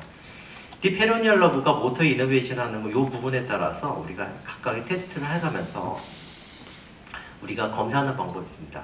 이 부분에 딥페로니얼 러브의 센소리얼이 여기죠. 슈퍼피아 페로니얼 러브는 밑에서 위로 올라가는 요 검사를 해서 이 두 가지 검사할 수 있고요. 슈럴 러브 같은 경우에 안쪽에서 바깥쪽에서 이제 앵클파, 풋, 라테럴 쪽에서 이제 검사해서 하는 방법이 있고 사페너스 러브는 안쪽으로 이렇게 검사하는 방법들이 있습니다. 그리고 티비알 러브 같은 경우는 모터 너브 테스트를 하게 되는데 이렇게 종아리하고 발목 쪽에서 자극을 해서 이 부분에 대한 테스트를 하고 플란타 너브는 밑에서 올라가는 거나 위에서 내려가는 걸 테스트할 수 있습니다. 근데 이러다 보니까 사실상 모든 테스트를 다 하는 건 아니에요. 우리가 여기까지만 검사하고 여기까지에 대한 정보만 얻을 수 있습니다. 여기서 빠지는 게 아마 모터스 뉴로말 겁니다. 앞서서 언급했었던 것처럼 이제 흔한 게 이제 3번과 4번 발가락 사이가 이제 순간적으로 탁탁 저리다고 하는 거고요. 뉴로마이기 때문에 이제 매스를 차지하기 때문에 그러니까 발가락 스퀴징 테스트 하면은 딸깍하는 느낌이 드는 월더스 클릭이 느리고 NCB에서 별거 안 나옵니다. 검사할 방법이 없으니까 초음파를 이용해서 진단을 해서 이제 치료를 하게 되겠습니다. 그 다음에 이제 발바닥 저린 것 중에서 타잘 터널 신드롬인데요. 우리가 이제 플란타 너브에 대한 NCB 테스트는 있지만 이 NCB 테스트의 단점 중에 하나가 뭐냐면은 연령별로 좀 다르게 하지만 센시티비티가 좀 떨어지는 편입니다. 스페시피티는 좀 높은데 센시티비티가 좀 떨어지는 편이죠. 나이가 들면은 그 특이성도 많이 떨어집니다. 잘 안 잡혀요. 이게 단점이 좀 있습니다. 그래서 제가 이제 케이스가 하나 있는데요. 1년 전부터 시작된 발저림입니다. 좌측 발바닥 저림으로 왔거든요. 근데 이 사람이 러닝을 좋아하는데 그날따라 10km 뛰고 나서부터 발바닥이 저리다고 하는데 요새 발도 저리다고 얘기하고 있죠. 지난주에는 그 싸이까지 올라와서 너무 심해서 이제 저한테 왔습니다. 부산에서 올라오셨더라고요. 부산에서 여러 가지 치료 다 했는데 안 닿던 겁니다. 검사도 다 하고. 그래서 제가 이제 이 정도로 얘기 듣고 나서 뭔가 그 룸바 스파이너부터 TBR 러브까지 뭔가 문제가 있을 것 같다라는 생각도 했었고요. 밤에도 저리다 그러니까 레스토레이스 신드롬도 한번 좀 생각을 해봐야 되겠다 이제 이 생각을 했었습니다. 그리고 NCB 테스트를 했지만 아쉽게도 별 정보를 얻을 수가 없어서 이제 초음파로 스캐닝을 좀 TBR 러브를 따라서 했거든요. 그랬더니 이렇게 커다란 ganglion이 발견이 됐습니다. 다들 이거 놓치셨던 거죠? 그러니까 우리가 발이 저리다 그러면은 너브 하나하나를 따라서 쭉 디스탈까지 스캐닝 하시는 것들도 필요하다 이렇게 말씀드릴 수 있겠습니다. 그 다음에 룸바 라디큘로패시에 의한 발저림입니다. 대개는 위에서부터 전인 증상이 내려가기 때문에 쉽게 우리가 의심할 수 있죠. 중간에 좀 아프다고 하는 부분이 있고 이게 디스탈로 마이그레이션 하는 통증의 패턴도 보이기 때문인데 간혹 이런 경우가 있습니다. 아까 좀 전에 케이스에서 발표하셨던 것처럼 발만 저리다고 하는 거예요.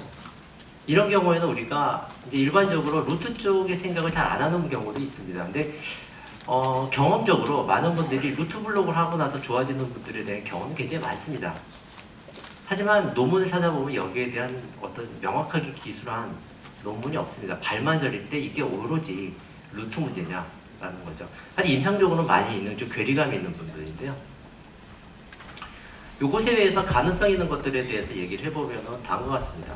실제로는 중간중간에 통증이 있거나 저린 증상이 있었지만 환자가 잘 기억을 못하는 겁니다. 이 히스토리 열심히 해야 되는데 이런 환자들 히스토리 되게 힘들죠. 말 안 통하는 건 많죠. 그러니까 이제 한 번쯤 생각해 봐야 될 것 중에 하나고요. 두 번째는 더블 크라이시스 신드롬이라 그래서 룸바 쪽에 루트 컴프레션이 있을 때 디스탈 쪽으로 거기에 해당되는 너브들이 손상을 잘 받습니다. 인터랙션이나 트랜스포테이션이 장애가 있어서 생기는 걸로 추정하는데요. 그러다 보니까 룸바에서도 문제가 있고 앵클 쪽에서도 TBR 러브도 문제가 있을 때 그때 올 수가 있죠. 그때 우리가 너브 루트 블록을 했을 때 이런 것들이 좋아지는 것처럼 보일 수도 있고 또 하나는 그 너브가 아까 루트를 통해서 들어가는 거기 때문에 좋아지는 경우가 있을 수 있죠. 세 번째는 이제 가설적인 내용인데요. 아주 마지막 그림입니다. 요것.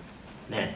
뭐냐면 도저루트 간글리언의 특성이 좀 있다고 합니다. 아직 동물 실험에서만 증명됐고 사람에서 최종 증명이 안 됐는데 소마토토피를 보인다라는 거예요. 뭐냐면은 도저루트 간글리언의 이 슈도 유니폴라 뉴런들이 모여 있는데 이 모여 있는 패턴이 발은 발대로 모여 있고 종아리대로 모여 있다고 합니다. 그래서 어떤 매스 리전에 의해서 이걸 컴프레션 했을 때 발만 느끼게 되는 거죠.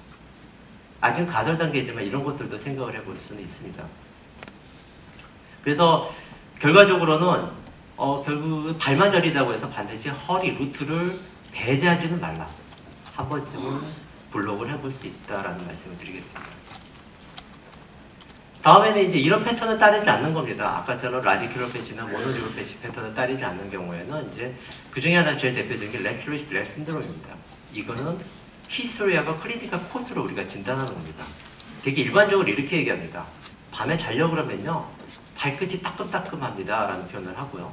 잠자려고 누우면은 발이 저려서 미치겠어요 하고 일어나서 걸어서 좀 다니면 좀 괜찮아지는데 누워서 잠만 들려고 하면 좀 괴로워요 하는 거죠. 전형적인 레스토레이스 신드롬의 특징인데 좀 심한 경우에는 발뿐만이 아니고 상지도 나타날 수도 있고요. 낮에 소파에나 의자에 앉아있고 잠시 나른하다고 느낄 때 따끔따끔하다고 느끼는 경우도 있습니다. 증상은 그래서 다음과 같이 쉴 때 나타나고 움직이면 좋아지고 밤에 좀 심해지는 거죠. 저 꽤 많습니다. 여러분들도 아마 경험하시는 분들이 있을 텐데요. 여러 가지 이론으로 설명하고 있지만 아직까지 정설로 확인되는 것은 도파미너지 디스펑션으로 설명을 하고 있습니다.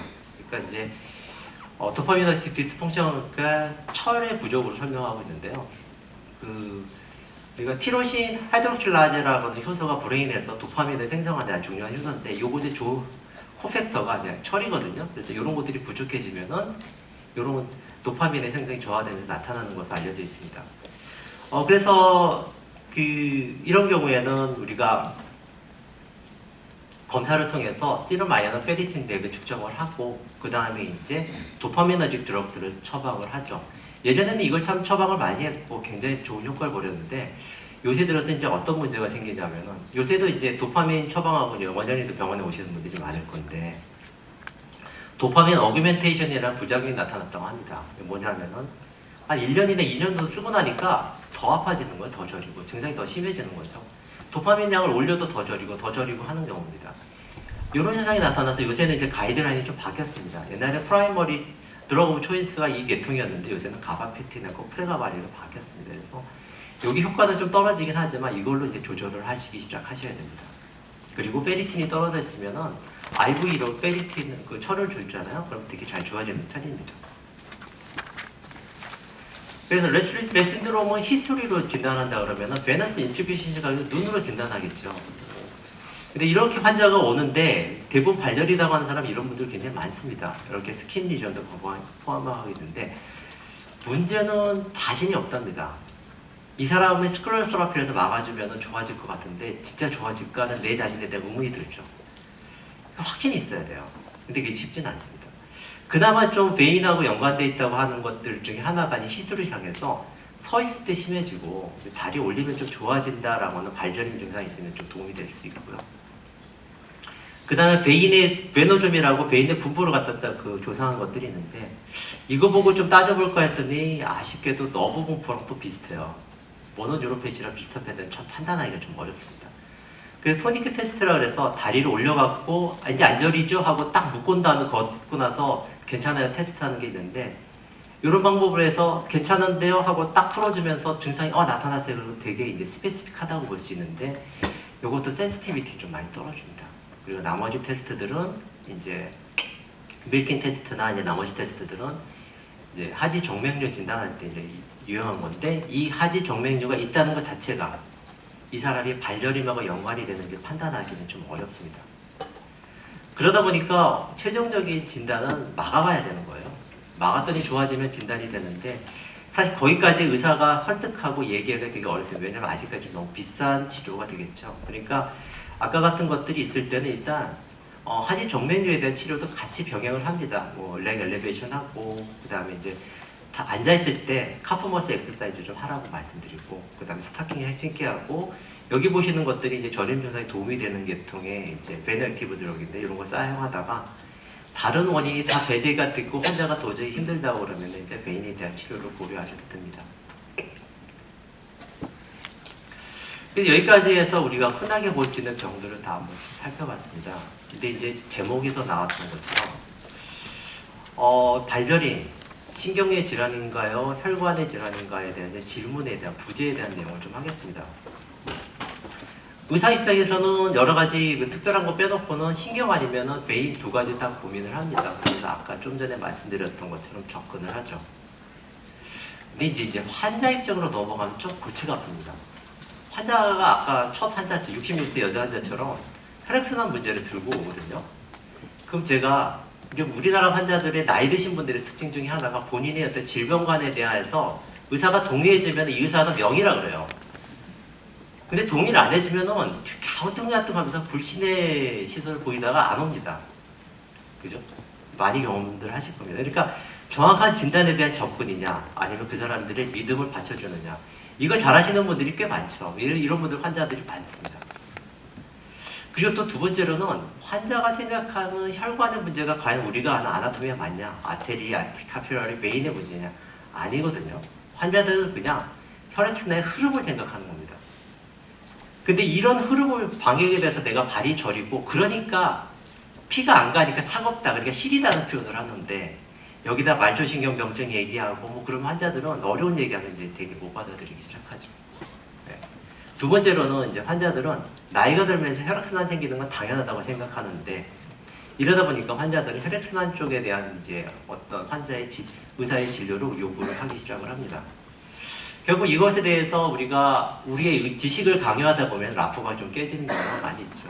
그렇다고 환자를 따르자 그러니 내가 좀 약간 사이비가 된 것 같은 느낌이 들 수도 있고 딜레마에 빠지죠. 저는 이 딜레마를 이렇게 해결했습니다. 어차피 너브 문제는요, 그 안에 있는 바사 너보르면 문제가 많거든요. 이것도 혈액순환 문제예요. 그러니까 그렇게 설명해 주면 되죠. 네, 이런 문제를 올 수 있는데 대충 환자의 지식 수준에 따라서 설명을 해주시면은 환자를 이제 끌고 갈 수 있지 않을까 이제 생각을 해봅니다. 자, 여기까지는 우리가 일반적인 진단 과정을 얘기했고요. 그 다음에는 우리가 불안한 것이 있을 겁니다. 관절염이 있는데 이거 그냥 봐도 될까? 아니면은 딴 데 대학병원에 의뢰를 해야 될까? 아니면 내가 놓치는 게 뭘까? 하는 것들이죠. 그래서 그런 것에 대한 내용을 하겠습니다. 놓칠 때 위험할 수 있는 경우와 그 다음에 이 연령대 환자분들이 공통적으로 갖고 있는 컴바인드 리전에 대해서 한번 좀 얘기해 보겠습니다. 놓쳐서는 안 되는 것 중에 제일 대표적인 게 요 하나라고 얘기할 수 있을 겁니다. 길리안-바레 신드롬이죠. 이건 면역계 질환입니다. 그래서 엑손이 아니라 마이어린이 망가지고 그다음 심한 경우 엑손까지 망가지는 경우인데요. 히스토리는 되게 티피컬합니다. 환자가 어느 순간 양쪽 발끝이 저려요 라고 이제 병원에 옵니다.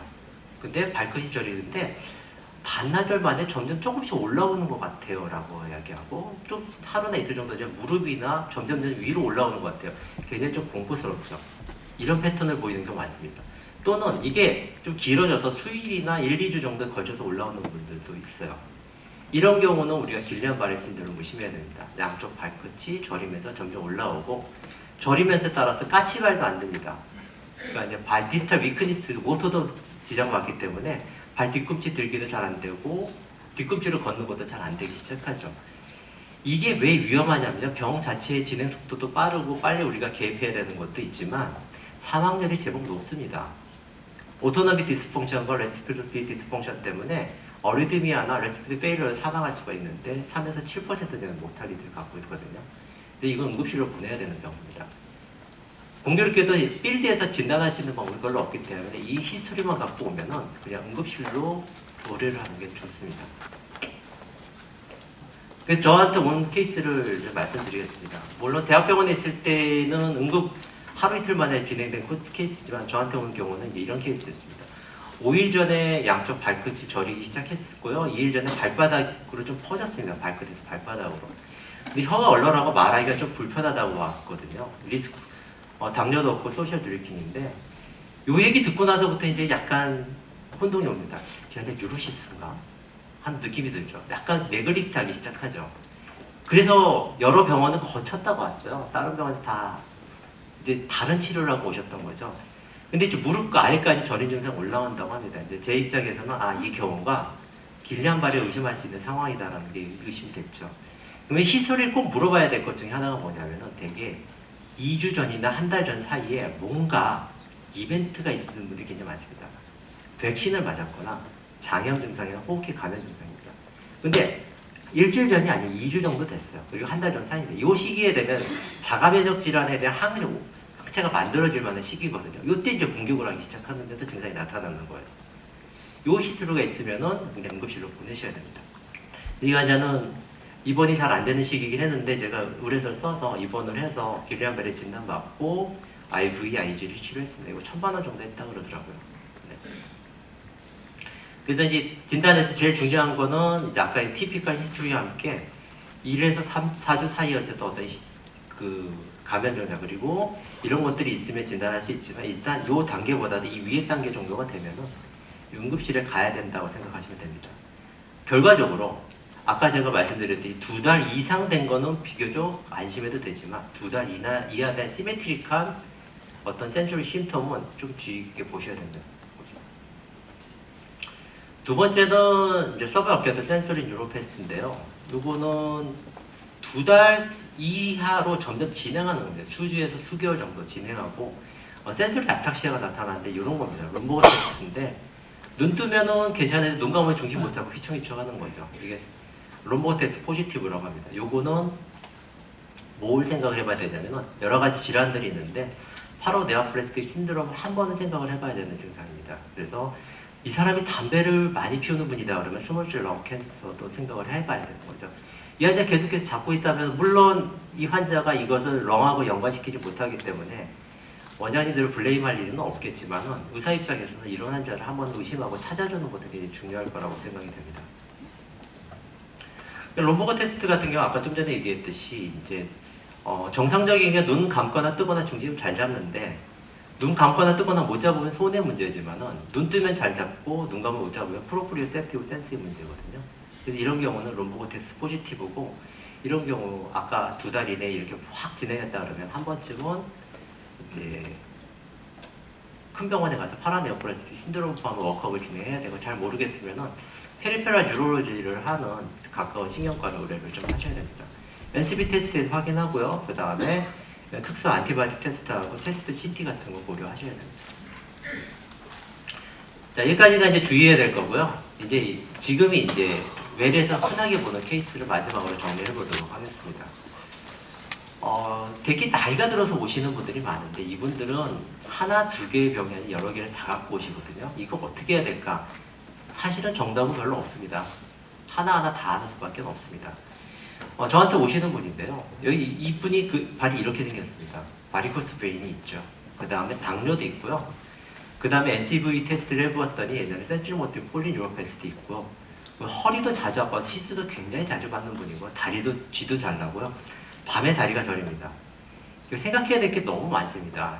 이제 바리코스 베인, 센트리모트 폴리뉴로패시, 당뇨 때문에 그 다음에 이제 루마 라디큘로패시, 스파이널 스테노시스 히스토리는 좀 없지만 레슬렉 신드롬도 같이 있는 거죠. 그래서 증상에 맞춰서 하나하나씩 치료했습니다. 아플 때마다 불편할 때마다 치료하고 너브블록은 많이 해봤는데 환자가 소용이 없다고 하는데 이 환자의 증상이 너무 다양하니까 본인이 10개 증상 중에서 한두 개만 좋아져도 안 좋아졌다고 생각하는 거예요. 타겟 심통을 못 잡으니까 잘 만족을 못하는 경우가 있습니다. 저한테 그래서 오셔서 하나하나씩 하고 있는데 어느 날 갑자기 이렇게 너무 저리다고 오고 발바닥도 더 저리다고 오셨어요. 걸어다니니까 조금 낫다. 짧은 바지니까 시려갖고 발바닥이 시려서 양말 신고 자는데 이때가 7월에 했습니다. 우리나라에서 올해 제일 더웠을 때죠. 그래야지 좀 살만하다고 하는데 도저히 못 살겠다고 오시더라고 아침마다. 이런 경우는 언더라인 디지즈에다가 컴바인드하게 페로니알 티비얼 너브 리전이 있지 않을까, 룸바 쪽에 뭔가 문제가 더 생기지 않았을까. 정맥류는 갑자기 심해지진 않았지만 이것도 있고 레슬레스 신드롬도 있는데 이거는 제가 지금 약을 쓰고 있는 중이니까 그래서 한번 제가 할 수 있는 거 2가지를 한번 해봤습니다. 하나는 여기 보면 슈퍼피셜 페로니아 센소리 너브에 대한 그 하이드로 다이섹션과 블록을 해봤고요. 하나는 루트보다는 사이팅 너브에 대한 이렇게 블록을 한번 해봤습니다. 하이드로 다이섹션 같이 하고 이랬더니 다음날 와갖고 발 시린 게 너무 많이 좋아졌대. 발바닥만 나왔다고 얘기를 합니다. 그때 물론 약은 이것도 같이 쓰긴 했었습니다. 그래서 그래도 전기장판을 덮고 잔다. 발바닥 때문에 전기장판에서 이제 아까 저는 초음파밖에 없고 C압은 없기 때문에 초음파 가이드를 F5 루트 블록을 했더니 그 다음에 두 번째 하지 정맥류 발꿈치 막 움직이는 거 시켰더니요. 그랬더니 다리는 참을만해. 발 운동하니까 좋은데 이제 이런 표현을 합니다. 그래서 약을 쓰다가 점점 약 줄이고 최근은 가바페틴만 사용하고 잘 지내고 있습니다. 저 컴바인드 리전은 어쩔 수 없어요. 다 원인이 될 수 있기 때문에 이 사람이 가장 힘들어하는 걸 타겟으로 하나하나씩 가는 방법밖에 없습니다. 그래서 지금까지 발저림에 대해서 우리가 어떻게 접근을 해야 되고 환자랑 라포를 형성하기 위해서 뭘 어떻게 해야 될지 그리고 각각의 케이스에 대해서 말씀드리겠습니다. 이상 제 강의 마치도록 하겠습니다. 네, 좋은 강의 정말 감사드립니다. 자, 이제 이번 세션이 끝났습니다. 저희 지금 시간이 한 15분 정도 남았는데 프론트에서 세 분께 질문하실 분 있으시면은 앞에 나와서 소속 말씀 주시고 질문 부탁드릴게요. 그 세 분 앞으로 좀 나와 주시고. 네. 예, 안녕하십니까. 저는 굿모닝 자율과 이상학이라고 합니다. 훌륭한 강의 너무 잘 들었습니다. 우리 이한솔 원장님한테 질문이 있는데요. 아까 PD 포럼 신드롬 때 레그롤 테스트가 좋다고 하셨는데요. 그게 이제 좀 자세히 설명을 부탁드리는 거고요. 반대측이랑 같이 비교를 해봐야 되는 건지 정확도는 어떤지 궁금합니다. 네, 양쪽 비교해서 해봐야 되겠고요. 이 두 가지 테스트인데 로그롤 테스트 했을 때 이게 스트레칭이 되는 이펙트가 있기 때문에 다리를 통나무 굴리듯이 이제 시스템을 로테이션 시키는 겁니다. 그렇게 해서 사이즈 있고, 만약에 또 한 가지 방법은요. 환자를 레터럴 데큐비티를 눕혀놓은 상태에서 다리를 침대에 코치에서 좀 더 다리를 떨어뜨리게 하면 좀 더 스트레칭이 되거든요. 그런 방법도 두 가지 같이 병행하면 되겠고, 반드시 양쪽 비교하는 게 좋을 것 같습니다. 네. 어디서 질문하시나요? 안 보이시네. 이게 저린 증상을 주로 많이 표현합니다. 그래서 그 사이어틱 일종의 이게 스파인과 관계없는 사이어티카가 나타난다고 표현을 하고 주로 저린 증상을 많이 표현하죠. 네, 저기 질문 있으시면은 또 질문 준비하시는 사이에 제가 좀 질문 좀 하겠습니다. 한 두 가지 질문인데 이한솔 선생님한테 우리 이제 힙스 조인트 문제가 있을 때 주로 이제 뭐 L3 너마톰이나 안테리어 사이드 페인 또는 니 조인트 페인을 유발하는데 혹시 이 포스테리어 쪽에 버탁 페인으로 오는 경우도 있나요? 버터페인으로 오는 경우도 있습니다. 좀 구체적으로 얘기해 주시면. 우리가 항상 헷갈리는 것이 이게 환자 아까 전에도 RM 테스트 말씀드렸지만 환자 페인 포커스를 잘 잡아야 되는데요. 이게 어디 쪽에 안쪽에 있냐 뒤쪽에 있냐를 표현을 많이 해야 되죠. 보통 이제 SI 조인트 리전뿐만 아니라 힙 조인트 리전 같은 경우도요. 통증 자체가 스트레칭이라든지 컴프레션 시킬 때 통증이 나타날 수 있기 때문에 그 포스테리어 쪽에서 통증이 나타나서 동반되는 경우가 흔히 나타날 수 있습니다.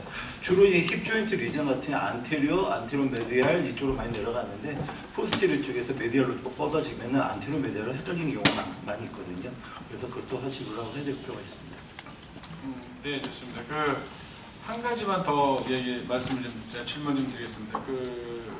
우리가 버탁 페인이 있으면은 저는 주로 이제 궁금한 게 이게 치료해도 안 되는 경우는 이게 스파이널 스테노시스의 심텀은 아닐까 하는 생각을 많이 하거든요. 그래서 실질적으로 이렇게 환자를 보면은 스파이널 스테노시스인데 NRC는 별로 없는데 이 버탁 페인 쪽으로 나타나는 경우가 있어서 좀 MRI 찍어보면은 포라미널 스테노시스 있어서 좀 보내는 경우도 있는데 그런 경우 많이 경험하셨나 싶어서요. 되게 이제 멀티 세디멘탈 페인이라고 해가지고 이제 보면은 이제 멀티플하게 스테노시스가 나타나는 경우가 있다든지 아니면은 멀티플 디스크 허니션까지 아니더라도 이게 벌증되는 경우가 있을 수 있거든요. 그때 멀티플로 이게 스티뮬레이션 될 경우에는 아까 말씀드렸던 멀티 세디멘탈 듀랩 페인이 나타날 수가 있겠고 그런 양상은 이게 라디큘라패스하고 구별을 해야 되는데 라디큘라패스 같은 경우 쭉 이렇게 밴드라이크하게 통증이 내려가는 데 비해서 아까 전에 정정필 선생님 말씀하신 핀앤니들스처럼 아니면 이게 먹먹하게 이제 다리까지 내려가는 경우가 있습니다. 그런데 그런 경우 따졌을 때 되게 아까 말씀드린 것처럼 L4, 5나 5S 쪽에 있는 세그멘트 자체는 버터하고 연관성은 없지만 페인 양상은 그런 양상 나타나기 때문에 반드시 물어볼 필요가 있겠죠. 네, 감사합니다. 혹시 두 번째 강의인 전승규 원장님한테 혹시 질문 있으시면 프런트에서 이게 되게 어려운 피지컬 이그제미네이션을 갖다가 한 30분 내에 강의를 다 하라고 하는 것 좀 약간 무리이긴 했었는데 그래도 되게 중요한 거기 때문에 저희 학회의 어떤 근간이 되는 그런 강의 중에 하나였기 때문에 없으면은 제가 한번 좀 질문을 드리겠습니다. 이 닥터 시리악스 선생님을 제가 존경하는 이유 중에 하나는 이분이 한 60년간 이 펑셔널 이그제미네이션을 공부하고 정리를 하신 분이거든요. 그러니까 통상적으로 우리가 고수다 하면은 한 30년 정도 하면은 고수라고 하는데 이분은 정말 대단하신 분이었던 것 같은데 이 로우렉 페인을 진단하는 데 있어서 전승기 원장님이 가장 중요시 생각하는 그런 포인트나 아니면 테스트 몇 가지만 좀 말씀 주셨으면 좋겠어요. 딱 아까 둔부 쪽에 통증이 있으면 프레리미나를 이겨지면 무조건 시행하자라고 말씀드렸는데 사실 저도 환자 맞고 바쁘면 딱 하나만 봅니다. 눕혀서 힙의 인터널 로테이션 시켜봅니다. 힙은 아니구나 하고 해서 룸바 쪽으로 가는 경우가 있습니다. 그러니까 대부분 룸바 쪽, 버턱 쪽의 페인은 룸바 오리진인데 힙도 꼭 살펴보긴 합니다. 그리고 또 할머니들 넥 프랙처, 힙은 넥 프랙처가 있는데 걸어서 오시는 분들도 있거든요. 그래서 둔부 쪽에 통증이 있을 때 딱 한 가지만 보라라고 하면 힙의 인터널 로테이션을 시켜봅니다.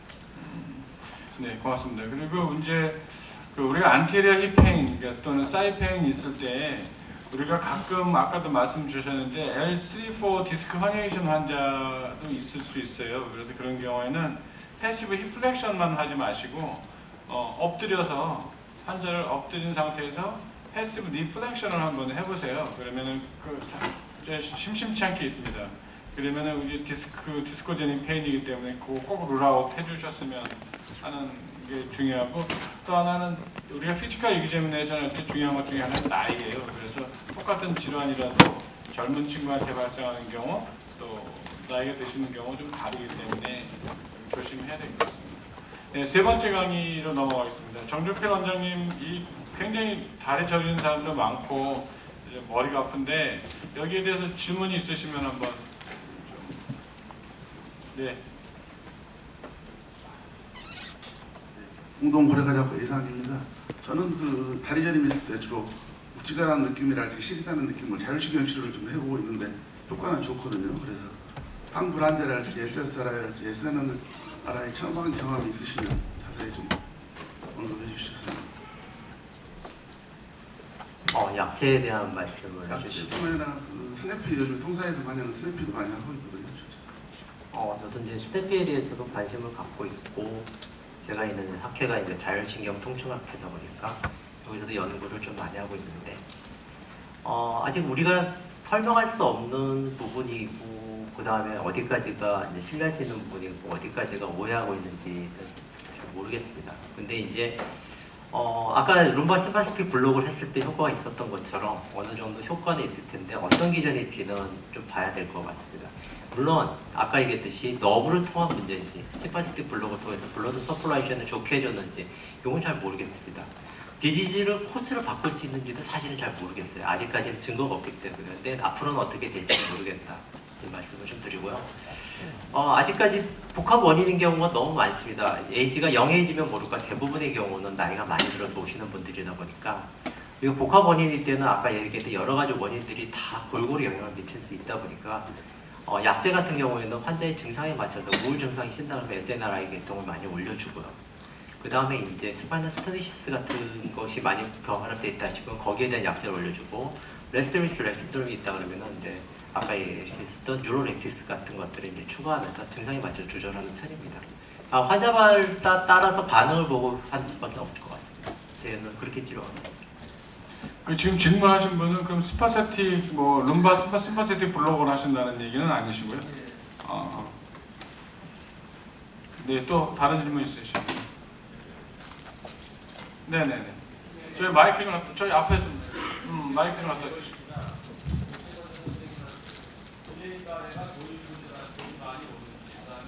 또 하나 아까 소노를 루트 블록을 하셨다는데 그게 청구가 되는 건지 한번 알고 싶은데요. 특이하게 이제 제 경험, 통계를 보진 않았는데 제 경험을 하면 어르신들 분들한테 별로 못 봤습니다. 아마 면역계 질환이다, 자가면역 질환이다 보니까 면역력이 좀 활성화신 그 연령대에 많은 게 아닌가 의심을 좀 해보는데, 그건 나중에 한번 자료를 찾아서 공부를 해보도록 하고요. 아까 소노가이드 루트 블록은 청구가 안 됩니다. 네, 그거는 다른 방식으로 보존을 하셔야 될 거로 생각이 듭니다. 그렇지만 이제 제가 너무 단골한다고 하니까 저는 가끔 가다가 그런 식으로 주사 치료를 하기도 합니다. 네, 그러면 또 질문 있으시면 마지막 질문 한번 받겠습니다. 없으시면 우리 정 원장님한테 마지막 제가 하나 질문 드릴게요. 그 손저림하고 발저림 있을 때 그냥 좀 쉽게 우리가 근골격계 질환 중에서 하나는 오버유스 디지즈에 대한 쉽게 우리 접근을 할 수 있잖아요. 그래서 손 저리는 것 중에서 하나가 환자분들이 손을 많이 써서 손이 저리는 경우도 많거든요. 거기에다가 이거를 해결하기 위해서 손을 막 졌다 폈다를 많이 하거나 마사지를 많이 하는 경우, 그래서 그런 거를 좀 하지만 말아라 해도 많이 좋아지는 경우 있고요. 네, 발저림도 마찬가지거든요.